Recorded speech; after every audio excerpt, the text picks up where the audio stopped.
He smirked across the dinner table, fork still in his hand. Mom and Dad said I'm moving into your house. The words hung there, smug, sharp, deliberate. A claim, not a question. I didn't flinch, didn't blink. I let the silence stretch just long enough for him to believe he'd won. Then I smiled, slow, controlled. Funny, I said, sliding a manila envelope across the polished wood. I sold it for $740,000 last week. The color drained from his face before he even touched the papers. And in that moment, watching his jaw slacken, watching my parents stiffen beside him, I tasted the justice I'd been starving for my entire life. I was the daughter they always used. My brother, Michael, the golden boy. Everything he wanted, he got. The car, the tuition, the endless safety net of excuses. And me? I was the reliable one, the one who understood, the one who could sacrifice, because you're stronger, you'll manage. When our aunt died and left me the house, I thought, finally, something that was mine, untouched, a place to breathe. But ownership meant nothing in my family.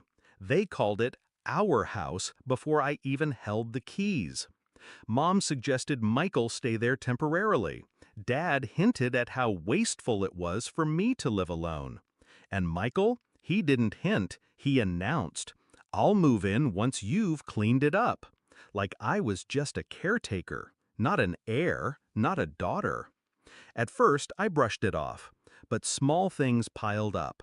Michael showing up with friends, parading them through my living room. Mom casually moving boxes of his clothes into the spare bedroom. Dad dropping comments at family dinners. This house keeps us all together. Not me, us. I was erased from my own home.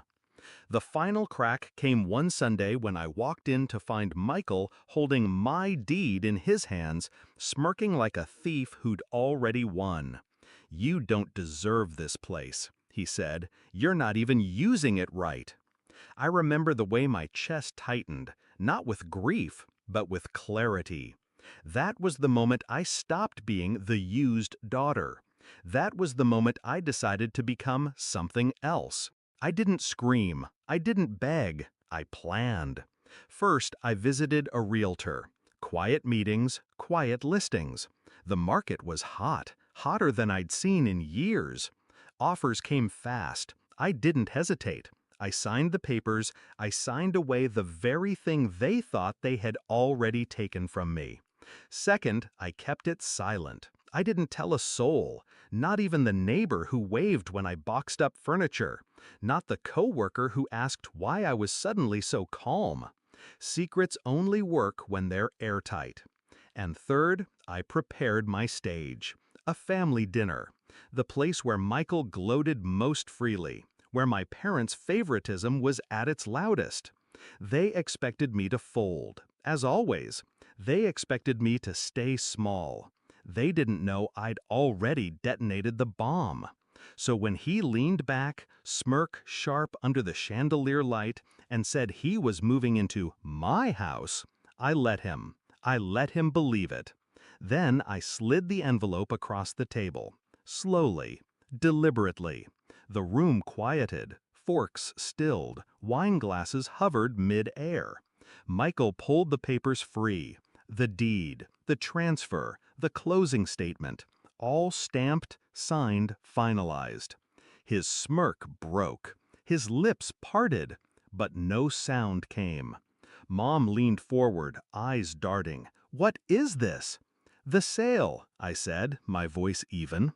"It closed last Friday." Dad's face reddened, ready to erupt. You sold the family house?" "No," I corrected, locking eyes with Michael. "I sold my house." For once, my brother had no comeback. His hands shook against the papers. He flipped through each page like one might search for oxygen in a drowning sea. It wasn't there. It never was. Because I hadn't just sold the house. I'd sold the illusion that they could own me. The silence stretched, long, heavy, suffocating. Finally, Michael shoved the papers back, voice cracking. You can't just. I already did. That was the moment his face went white. Not just from shock, but from the realization that the game he'd been playing was over.